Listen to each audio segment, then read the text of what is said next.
Pakistan's government has called upon the army to help suppress the violent unrest stirred by the arrest of former Prime Minister Imran Khan. The violence has resulted in the death of at least 5 individuals, aggravating the country's instability amid a severe economic crisis and a delay in IMF bailout. Mr. Khan's arrest on corruption charges prompted his supporters to storm military buildings and ransack the residence of a top army general in Lahore. Government buildings and assets, public and private properties have also been targeted and set on fire by protesters. Clashes in the city of Peshawar have claimed the lives of at least 4 people, while another protester died during previous disturbances. Over 1,000 protesters have been arrested for engaging in violent acts in Punjab, which is Mr. Khan's home province. PTI leaders Asad Umar and Fawad Chaudhry have also been taken into custody. The government has approved requests to deploy military troops in the provinces of Punjab and Khyber Pakhtunkhwa, as well as the federal capital Islamabad, all of which are considered strongholds for Mr. Khan. In an address to the nation, Prime Minister Shehbaz Sharif has warned of exemplary punishment against miscreants. In दहशतगर्दों और मुल्क दुश्मन अनासर को ख़बरदार करता हूँ कि वो इन मुल्क दुश्मन सरगर्मियों से फिलफौर बाज आ जाएं, वरना कानून हाथ में लेने वाले शरपसंदों को आनी हाथों से निमटा जाएगा और आइन और कानून के मुताबिक उनको करार वाक़ई सज़ा मिलेगी। पाकिस्तान की रियासत और नज़रिए की हिफाजत हमें अपनी जान से अजीज है। Mobile data services remain suspended as street protests persist, with federal ministers accusing Mr. Khan's supporters of setting fire to numerous buildings and vehicles. When security agencies went to his home to serve that summon of appearance before court, there was attack on the security agencies. Petrol bombs were thrown. Dozens of policemen were injured, seriously injured. Stones were thrown. There were firearms. There were terrorists present, known terrorists there. So, and everyone saw those images, how PTI supporters protected his house and they were attacking the law enforcement agencies who had gone to just serve notice from the court. Similarly, what happened in judicial complex in Islamabad, this is before each one of you. The army also issued a strong worded statement expressing restraint during earlier instances of violence, but warned of severe retaliation in the event of further attacks on military or law enforcement agencies, state installations, or properties. Amid ongoing protest, a Pakistani court handed Mr. Khan over to the custody of Pakistan's National Accountability Bureau for 8 days of further questioning. The former international cricketer is presently held in a police guest house in Islamabad. Additionally, Mr. Khan was indicted in the Tosha case, which involves charges of selling state gifts during his 4-year tenure. This indictment follows a decision by the Election Commission of Pakistan in October, which found Mr. Khan guilty of illegally selling state gifts between 2018 and 2022, resulting in his disqualification from holding public office until the upcoming November elections.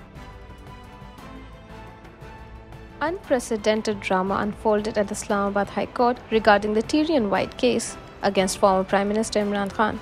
The majority judgment of Justice Mohsin Akhtar Kayani and Justice Arbab Tahir dismissing the petition was mysteriously deleted from the court's website shortly after it was uploaded. The judgment deemed the writ petition not maintainable from the beginning and criticized the petitioner's motives. A larger bench comprising Islamabad High Court Chief Justice Amar Farooq, Justice Mohsin Akhtar Kayani and Justice Arbab Muhammad Tahir had reserved its verdict on April 30th regarding the petition seeking Imran Khan's disqualification for allegedly concealing his daughter in nomination forms for the 2018 general elections. However, doubts arose when the judgment was not listed for the announcement, leading to speculations on social media. Justice Kayani, concerned about the delay, directed the registrar to release the majority judgment and submit a compliance report promptly to safeguard the integrity and independence of the court.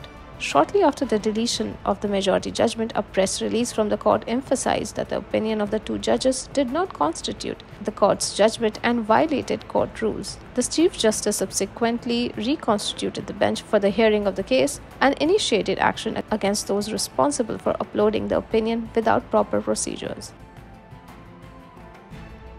The Pakistani rupee weakened 1.3% to a new record low of 288 rupees and 5 paisas against the US dollar in the interbank market. This happened a day after former Prime Minister Imran Khan was arrested by the National Accountability Bureau in Islamabad, which led to clashes between his supporters and the police, leaving at least 4 protesters dead. The Interior Ministry also suspended mobile broadband services in the country. Pakistan's international bonds also dropped, with the 2024 issue down 4 cents on the dollar, trading at deeply distressed levels. Shorter dated maturities were priced at 49 cents on the dollar, while longer dated ones changed hands at around 33 cents. In the interbank market, the Pakistani rupee was being traded at 288 rupees and 50 paisas per dollar around noon, which is a decline of 3 rupees 66 paisas from yesterday's close. In the open market, it was being traded at 295 rupees, falling 5 rupees from yesterday's close.